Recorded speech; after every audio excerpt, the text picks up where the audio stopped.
Breaking news చూస్తున్నాము. మంత్రి అచ్చెన్నాయుడు చేసిన సంచలన వ్యాఖ్యలకు సంబంధించి కార్యకర్తలు పసుపు బిళ్లతో ప్రభుత్వ కార్యాలయానికి వెళ్ళండి అంటున్నారు. ఆయన ఉద్యోగులు కూర్చీవేసి టీ ఇచ్చి పనిచేస్తారు అన్నారు. మాట జవదాటితే అధికారులకు ఏం జరుగుతుందో తెలుసు అన్నారు. మనల్ని ఇబ్బంది పెట్టిన వారిని వదిలిపెట్టద్దు అంటున్నారు అచ్చెన్నాయుడు. 5 సంవత్సరాల అవమానాలు పడ్డారు. నేను మాటిస్తున్నాను, రేపటి నుంచి అధికారులకు సమావేశం పెట్టి చెప్తాను.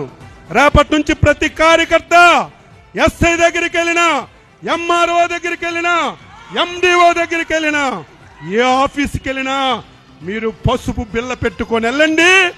మీకు గౌరవంగా కుర్చీ వేసి టీ ఇచ్చి మీ పనేంటని అడిగి మీ అందరికీ పని చేయించే విధంగా అధికారులకు లైన్లో పెడతాను.